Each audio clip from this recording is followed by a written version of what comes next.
શ્રી વલ્લભાધીશ गिरिराज धरण की जय। श्याम सुंदर श्री अमने मार श्री गुसाई जी परम दयाल की जय।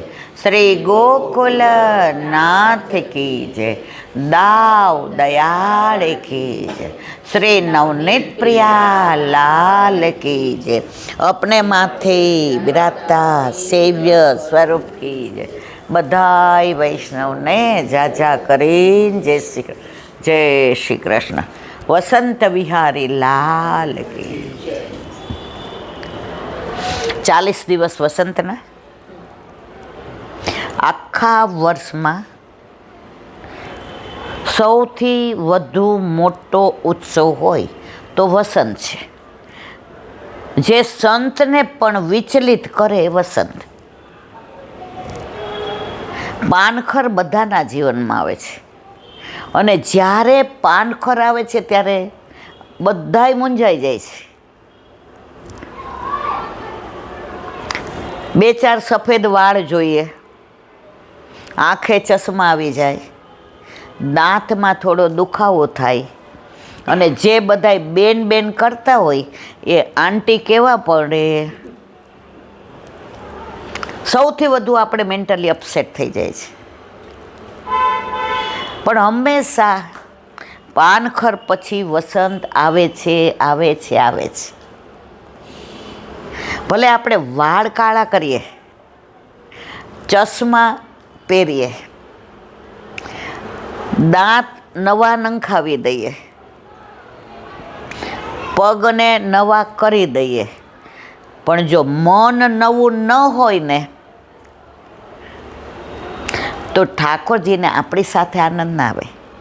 આ બધું આપણે લૌકિક માટે મને કોઈ આંટી ન કહે, મને કોઈ આમ પ્રભુ કહે છે, આ તો જીવનનો તબક્કો છે। પહેલો બ્રહ્મચર્યાશ્રમ, બીજો યુવા, ત્રીજો વાનપ્રસ્થાશ્રમ અને ચોથો સંન્યાશ્રમ। છેલ્લા 50 વર્ષથી વર્ણાશ્રમ ધર્મ ધીમે ધીમે ધ્વસ્ત થઈ રહ્યો છે। પહેલાં આપણા હિન્દુ સંસ્કૃતિ પ્રમાણે આપણે વાણિયા સાથે કરતા હતા, બ્રાહ્મણ સાથે। અત્યારે વિચારો મળે છે ત્યાં કરે છે। તો મારે જે કહેવું છે ત્યાં છે કે આ 4 તબક્કા તો જીવનના બધાયના છે। બ્રહ્મચર્યાશ્રમ, ગૃહસ્થાશ્રમ, વાનપ્રસ્થાશ્રમ અને સંન્યાશ્રમ। ધર્મ, અર્થ, કામ અને મોક્ષ। સતયુગ, ત્રેતાયુગ, દ્વાપર અને કળયુગ। રાજસ, તામક, સાત્વિક અને નિર્ગુણ। એમ પુષ્ટિ માર્ગના આપણા ઘરમાં આપણામાંથી બિરાજતા આપણા ઠાકોરજીનું ઘર। તમે ગોકુળમાં જાઓ ને તો ગોકુળનાથજી મંદિરે દર્શન કર્યા છે ને બધાએ કે નથી કર્યા? કર્યા છે ને? એમાં મંદિર નથી લખ્યું, શું લખ્યું છે ખબર છે? ઉપર ગોકુળનાથજી કો ઘર વાંચ્યું છે બધાએ? ગોકુળનાથજી કો ઘર। આપણામાં બધે જ ઘર, ગૃહ સેવા છે। વલ્લભનું એક જ સ્વપ્ન હતું કે ઘરે ઘરે ઠાકોરજી હોય। છેલ્લા 100 વર્ષથી અને 50 વર્ષથી તો મંદિરો થવા માંડ્યા એટલે ઘરની સેવા તૂટવા માંડી। ઘરના ઠાકોરજી બાળકો જલ્દી મા બાપ જાય એટલે ગુરુ ઘરે પધરાવી દે છે। હમણાં જ એક જે શ્રીના વચનામૃતમાં હતું કે ગ્વાલ મંડળી વધતી જાય છે એટલે કે પુષ્ટિ માર્ગનો વ્યાપ વધતો જાય છે પણ ઊંડાણ ઘટતું જાય છે। આજે તમે કૂવો ખોદો ને પાણી નીકળે ને તરત બંધ કરી દો ને પછી સરવાળી ફૂટે નહીં, પછી એટલા પાણીમાં જ તમારે, અને માનો કે ઉનાળો આવ્યો ને પાણી ખલાસ, તો કૂવો ખોદેલો તમારી મહેનત કરેલી માથે પડે. અત્યારે આપણી પરિસ્થિતિ આ જ છે.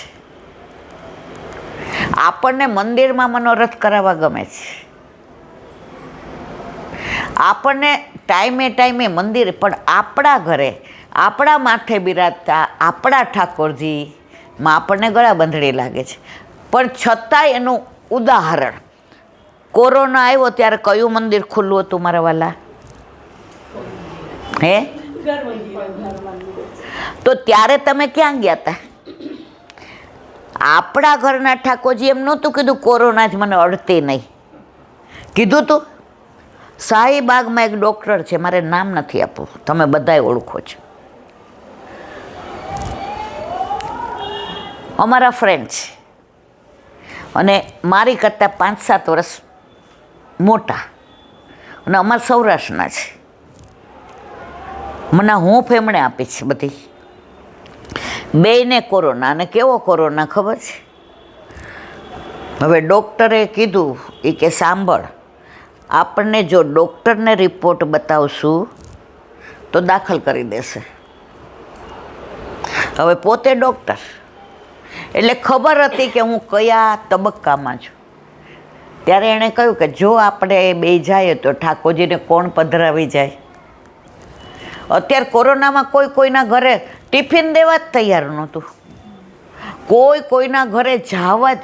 રસ્તામાં એકવાર મને બહુ જ ગેસ્યો હતો, રાતના નહીં તો સોડા તો મળે નહીં, એનો ઘરમાં ખલાસ થઈ ગયો હતો. એટલે આ મને કે હાલ આપણે બે થોડું ચાલીએ, તો અમે બે ચાલવા નીકળ્યા. પોલીસની ગાડી આવીને કે આંટી આટલી ઉંમરે અમે તમને કહેવું પડે ઘરમાં જાઓ? મેં કીધું બેટા આવું થયું છે. મને કે બેસ જાઓ ગાડીમાં, આપણે ક્યાંકથી એનો. મેં ના, એવી જરૂર નથી, અમારા માટે ખોલાવવું પડે. તો ચાલવા આપણને રસ્તા ઉપર એ નહોતા દેતા કે ઘરમાંથી. એનું કારણ આપણા માટે હતું કે આટલી હોસ્પિટલો ભરાઈ ગઈ છે, ઓળખાણ હોય તો દાખલ કરતા હતા. હવે એ ડૉક્ટરને એમના વાઈફનો અમારા ઉપર ફોન આવ્યો, એ કે આવી રીતનું છે. તો એલા ડૉક્ટર એવું કહે છે કે આપણા ઠાકોરજીને કોઈ પધરાવી ન જાય ને આપણે અઠવાડિયું રહીએ તો નાનું બાળક ઘરમાં અઠવાડિયું ખાધા પીધા વિનાનું રહી ખરું? જો સાક્ષાત માનીએ છીએ તો ઠાકોરજીને મુકાઈને કોઈ પધરાવી ન જાય. બે જણાએ નક્કી કર્યું, જે થશે તે.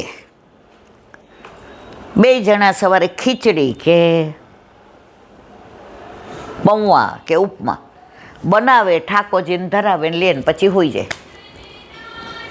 એમણે નક્કી કર્યું હતું બોટલ ચડાવવાવાળાને બોલાવવો નથી, નહીંતર અમને દાખલ. તમે માનશો નહીં, સત્ય હકીકત, 5 દિવસમાં બે ઊભા થઈ ગયા. એની શ્રદ્ધાની પરાકાષ્ઠા.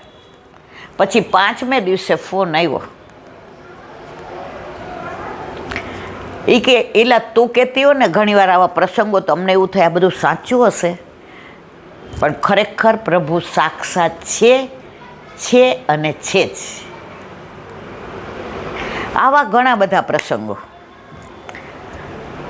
તો ઠાકોરજી ઘરમાં છે ને એ હૂંફ નથી, ઠાકોરજી ઘરમાં છે ને એ છત નથી.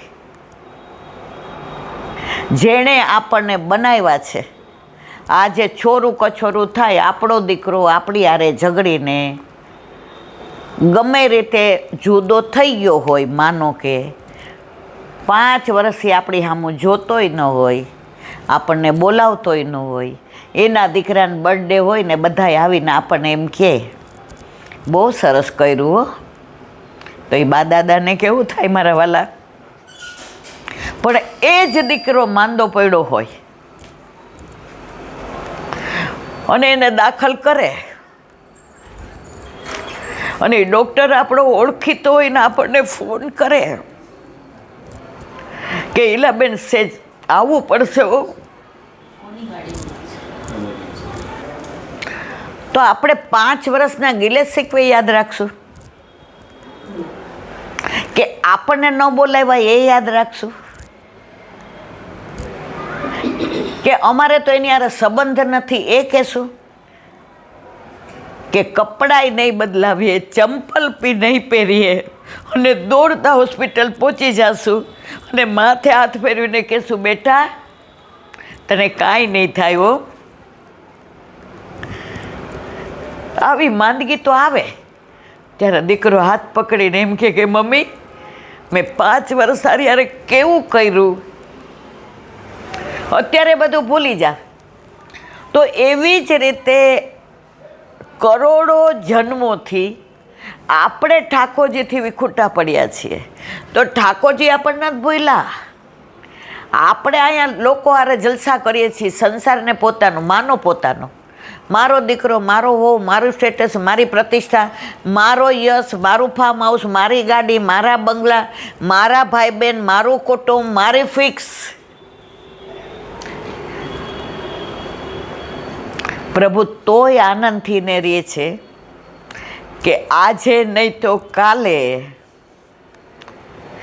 મને યાદ કરશે કરશે ને કરશે જ. અને આપણને તકલીફ પડે ત્યારે આ બધા ગાડી કામ આવે છે મારા વાલા. વાડી, વજીપા, યશ, પ્રતિષ્ઠા કાંઈ કામ આવે ત્યારે આપણે શું કહીએ? ના હો, આપણા ઘરે બિરાજતા આપણા ઠાકોરજી આપણું હિત નહીં કરે, પણ ઘરમાં હોય તો જો મંદિરે જાતા હોઈએ, મંદિરનો ઠાકોરજી બધાયનો છે અને આપણા ઘરે આપણા માથે બિરાજતો આપણો ઠાકોર. લગ્ન મેળાવડો હોય ને 500 છોકરાઓ આવ્યા હોય, આપણી દીકરીને લઈને ગયા હોઈએ આપણે કહીએ જો, આપણે કહીએ પેલો જો ના મમ્મી સેજી ઠીંગડો છે, ઓલો સે જાડો છે, આ ચશ્માવાળો છે, આને થોડા વાળ ઓછા છે, અને 500માંથી એક રે સિલેક્ટ કરી લઈએ અને એની હારે લગ્ન થઈ જાય. પછી 499 હારે એનો મતલબ ખરો મારા વાલા. પછી રસ્તામાં મળે તો ઓલો એમ કે સામું જુએ. તો આપણે બ્રહ્મ સંબંધ લીધું ત્યારે 16 ગ્રંથમાં પેલું બાલબોધ એમાં વલ્લભ સ્પષ્ટ આજ્ઞા કરે છે કે તને મહાદેવ ગમે છે, આરામથી જા. મહાદેવ મારો પહેલો વૈષ્ણવ છે, હું એનો આરાધ્ય દેવ છું, આરામથી જા. તને માતાજી ગમે છે જા, પણ એકવાર તું અહીંયા આવી ગઈ કે આવી ગયો પછી તને હું ક્યાંય જવા દઈશ નહીં. પછી 499 નકામના, સમજ્યા બધાય કે નહીં મારા વાલા? પછી 499 હારે આપણે જોવાય, જવાય, ખવાય, હુવાય હે. અને ભૂલમાં આપણને એમ કે આપણે ત્યાં મેં તને જોઈ હતી ત્યારે મને તું ગમી હતી, ખેંચી લઈએ બે ચલે. કેમ? પોઝેસિવ. આ મારો વર છે. તો વલ્લભ આજ કે છે અન્ય આશ્રય નહીં. તું અહીંયા આવી ગઈ, તારી બધી જ ગીતાજીમાં દ્વારકાધીશ અર્જુનને કહે છે તારી બધી જ યોગક્ષેમની જવાબદારી મારી છે. અને આપણે બધા અનુભવીએ છીએ. 3 વર્ષ પહેલાં મને સોડિયમ ઘટી ગયું ને પોટેશિયમ વધી ગયું. એટલે જે રિપોર્ટ આવ્યા ત્યારે ડૉક્ટરે કહ્યું આકાશ મમ્મી અહીંયા સુધી નહીં પહોંચે, 500% નહીં પહોંચે. એટલે આકાશ કહે કે અમારા ઠાકોરજીની ઈચ્છા હશે તો મમ્મી પહોંચી જશે. હવે એમ્બ્યુલન્સની રાહ નહોતી જોવાય એવું. હું ચાલીને ગાડીમાં બેઠી, જે ડૉક્ટર એમ કીધું નહીં પહોંચે. ત્યાં પહોંચી ગઈ પછી મેં તો મારે એવી વ્હીલચેર નથી જોઈતી, ચાલીને ગઈ ને પછી ફસડાઈ પડી. ડૉક્ટર કે પતી ગયું. મેં કહ્યું તો નહીં પહોંચે. બધા ડૉક્ટરોએ કહી દીધું આમને સોરી, પણ અમને અમારા ઘરે અમારા માથે બિરાજતા અમારા ઠાકોરજીમાં પૂરો વિશ્વાસ હતો, જે પાછો લઈ આવ્યો. અમે અહીંયા બેઠા છીએ. પણ એ વિશ્વાસ દ્રઢ. પછી મારો ઘરવાળો, મારો દીકરો માતાને માનો ને મહાદેવ નહીં, અમને અમારા ઠાકોરજી ઉપર પૂરો વિશ્વાસ છે. આજે તમે 10 જગ્યાએ 10-10 ફૂટ ખોદો તો કૂવામાં પાણી ન નીકળે, પણ એક જગ્યાએ 100 ફૂટ ખોદીએ. અત્યારના યુવાનિયાઓ મારા ઘરે બહુ આવે છે. આવીને પેલો જ તમે મારા મમ્મીને રિજિટ બનાવી દીધા છે. એટલે આંટી અમને તમારું સાંભળવું ગમે છે, તમે અન્ય શરીરનો આખો દી. મેં તો સાવ સાચી વાત છે. બધા ભગવાન એક. મેં તો ભગવાન બધાય ખરા પણ એક નહીં. આજે આપણે બધા ભારતીય છીએ, પછી સનાતની છીએ, માનવ છીએ અને પછી વૈષ્ણવ છીએ.